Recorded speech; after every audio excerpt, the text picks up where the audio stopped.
Okay, so it's going to be a 3cc build. Yeah, yeah. Pretty greedy play, but pretty strong play. Yeah. I think this is a good idea to do at the start. But Maru seems to want to try to match the Zerg in that late game right now with a double eBay, the triple command center. Yeah, yeah, and I mean, if someone can do it, it's probably Maru, but look at just how many drones are being made. This is like, he's not making anything else. He's not interested in attacking or anything, just running around with his queens, laying his creep tumors, expanding, making drones. So Dark is really getting his economy flowing at the moment. And from there, we got to see, can Terran do this with a push? It's still Terran staying on 3 bases, powering up. The drops are coming out on the map here. Oh, this is actually one of those little push drops. Yeah, I think he's going to use maybe like erase these creep tumors, then siege up over the mineral line and try to harass slightly there. Just see what type of value you can get. Catches a drone coming up to make another base, so not going to allow that to occur. Yeah, a well-timed out push that kind of does 2 things at once. It looks like he's not going to push with it, though. Yeah, instead, he's going to try to just sweep out creep as much as possible. Yeah, I think he had the idea, and maybe just the creep and the fact that he was found instantly points him towards not doing that. He's not really finding much of anything, just a few creep tumors here and there.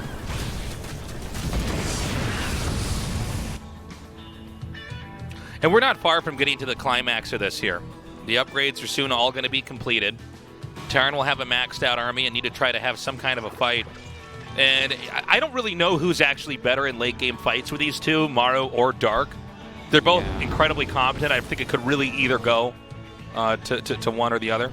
They're just capping off the rest of their tech here. You can see that, for instance, over here with the Zerg getting that Ultralisk Cavern. I guess Dark is, out of all the Zerg players in the world, the most iconic for his Ultralisks. Yeah, he might be. He's somebody who... What am I even looking at? What is this even? Now he's in trouble. Those Vipers pop out. He's like, oh, man. Oh, look at that. Little mine drop. Cool. Yeah, and another drop over here. So I guess that's what I was looking at. He was trying to distract him a little bit so he could get some other harassment done. Now he comes in here. He can shoot down a lot of these drones. Link's come in to try to help out. This also protects his Widow Mines a little bit more. I guess not doing that much right there. Maru trying to get this multi-prong harassment done. Meanwhile, the actual push is over here at 12 o'clock. Yeah, hitting a lot of different locations. And he's going to get this hatchery 100%. It goes down. Can he get any more? It's now 4 base to 4 base. Zerg requires a 5th. And Zerg really can't expand down. Certainly the bottom left is not takeable. He might be able to expand kind of towards the middle, but it seems like that's such an easy push spot. So I almost wonder if in this game really the... I wonder if in this game the agenda here for the Terran player is simply to continue to crack 12 o'clock over and over. Yeah, it definitely could be. I mean, that's the area that is lacking a little bit in creep at this point. Like, I think he's doing a little bit in other directions as well. Looks like a 3 medevac drop going towards that bottom left base. But he does have to keep that pressure on. He needs to continually trade as well as he can. A couple more starports on the way. So probably see a bit of a transition into... Yeah, that's crazy. I'm actually starting to think Maru's going to win with his inevitable push. Once he gets 3-3, he's crushing already. He's doing a great job. There's no question in that. But yeah, I mean... Dark is still filling out his tech tree a little bit, right? He's still basically just been battling with Bling Bane so far. And let's not forget, he's been on 90 drones for a long time. Yeah. Yeah, Maru's doing well. He does have those medevacs down the bottom, let's not forget. If he finds a moment, we might see him hit that base. Yeah, it looks like he's moving in right now against it. Yeah, another push over here at the bottom 5th. Zerg's trying to expand up there. I think earlier I said it was 5 bases. I actually meant to say 6. But, yeah, he's not able to take that one out at the bottom, but I think we will have another push. Here it comes now. Over here at 12 o'clock again. The Nidus is coming up right now, so that'll be cool to see how Dark tries to utilize that while defending all these different angles. Maru continuing to push forward. Beautiful Widow Mine micro here as well. Oh, it gets the medevac. The mine gets the medevac. I love it. Marauder's tanking reasonably well here. Looks like it will be cleaned up, but I think that was worthwhile still. Maru's sitting on 5 bases and still doing some drops all over the place at the natural he could actually get this hatchery over here. He started this down. The Lings are going to come in here. But yeah, there's, I think, no way to save this hatch. Look at that. And Picks he it right off. Yeah, and the wrong medevac is taken out, at least for the Zerg there. The right 2 survive for Maru, and he can actually come down here and then hit this location at the bottom. And he's also going to be pushing back into 12 o'clock, even though that hasn't been acquired yet by the Zerg. Well, the double parasitic bomb. This doesn't bode well for these medevacs. We'll see what they can get done. Not a whole hell of a lot. Yeah, looks like both of them fall.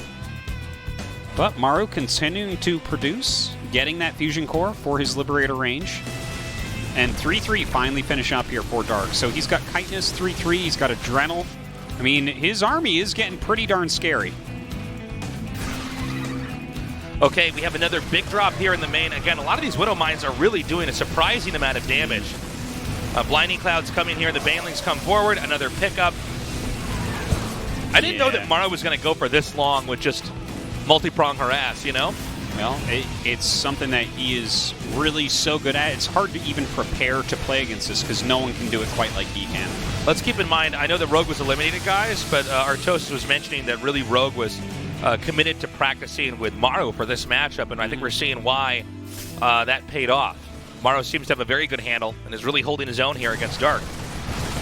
Yeah, he's doing quite a good job, but Dark is stabilizing. That's a big part of this. Like, the reason why you see non-stop aggression and damage being done is because Maru is spending the time and money on that. But now Dark has decided it's time for him to move across the map, comes in with those Vipers, does a couple yanks, has the Corruptors as well to help clear, and the Ultras coming in, but, I mean, these Ultras aren't going to last for too long. So, of course, what is it? Steady Shot is really a great counter to things like Ultras and Corruptors in these battles. So, yep.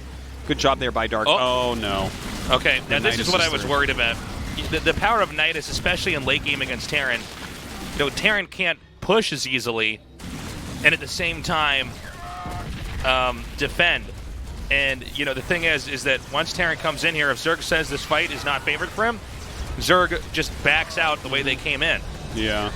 And he's being so efficient, like getting on top of the barracks, everything that pops out you will be able to kill. Maru has to bring an actual army back to end that. Okay. And that army's going to come back here. There's a second Nidus, by the way, in the main as well. All right, back into the Nidus. No problem there. Yeah, that can be very difficult to stop. So, all right, let's take a look at where they're at. +3 air attacks is over halfway done here for Dark. I wonder if we're going to end up seeing him try to transition, right? Because if you're only on Lingbane Ultra, the problem is killing your opponent with that, right? Right. Like you can set up areas that Lingbane Ultra is not good at attacking into because they're all melee units. So you can really utilize things like building placement to abuse them. But, you know, with that +3 air attack, I could see eventually a transition. It's just that Dark, he's finally got Maru off his back, so he's trying to keep that pressure up. But is he going to be able to kill him like this? Again, though, the army here from Maru is pretty terrifying for the Zerg. Oh, man. This is where you might even want to use the Banelings on the Planetary. Yeah, you got to roll those in and kill SCVs on Planetary. Meanwhile, as Terran gives up that spot, I don't think Zerg can manage to keep the bottom. Kind of the yin and yang of map control here. Absolutely. And I love that they're both falling into these choices because they both seem like the right thing to do right now. Like, Maru can't get up there to save it, so you gotta fight elsewhere. He's spending a lot of his Lingbane. He's going to get rid of that Planetary. But, of course, there are those other command centers, so Maru can get back to mining relatively quickly. But look at his SCV count. It's down to 30. Maybe he'll just lose all the command centers that are sitting there. Okay, Maru is really starting to do damage all over the map. Now, that being said, I'm not sure. The thing is, even though Maru's pushes are pretty scary, he's lost a lot of infrastructure and a lot of ability to mine here. But I think the supply count with Dark being as low as it is, and he has like only gas, by the way, unless he can get perfect Baneling hits on everything that comes up here, I think Maru can actually take this. It's okay. Look at the bank. I mean, a lot of gas bank on both sides, very low mineral. Dark has a good drone count. Maru does not have a good SCV count. But Maru also doesn't have that many patches to even mine from. Yeah, and so Dark's army supply is super low. Yeah. Super low. Okay, this is a pretty successful attack down here at the bottom. We're getting to the scrappy part of the late game here. The problem for Dark is he's been relying on Ling Baneling, and Artosis was mentioning this earlier. They're kind of like one-time use units. Yeah. You know, unless the Lings completely dominate a fight, normally you've given up a good chunk of them and just traded more efficiently. But I just wonder, as the dust settles, it would appear to me that Terran has better tools at his disposal to close this game out, where we see Dark just squeezing his way into Infestors, which are obviously excellent late game units, but I think you need more than just those Infestors and a couple Lings, you know? Well, I think the Infestors will give him a bit of a better shot with some of his other units. You know, if you get a fungal down on a group of these, maybe your Banes can hit or your Lynx can get the surround a little bit more easily. So he's giving himself some long-term units, and don't forget his gas bank is really high and his mineral bank very low based on his composition he's been using all game. So, yeah, it seems like it's a smart choice, but his back is up against the wall here.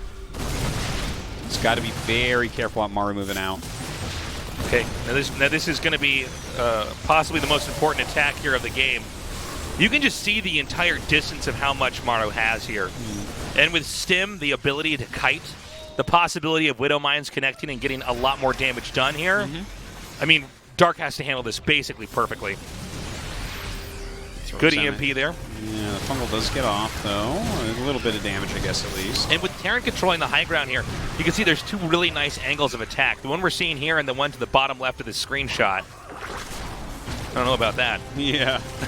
Not the most useful.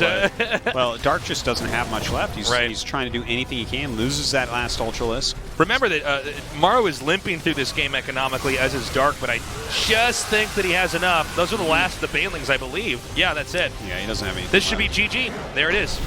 All right. Maru takes game 1. Yeah, a very nice game.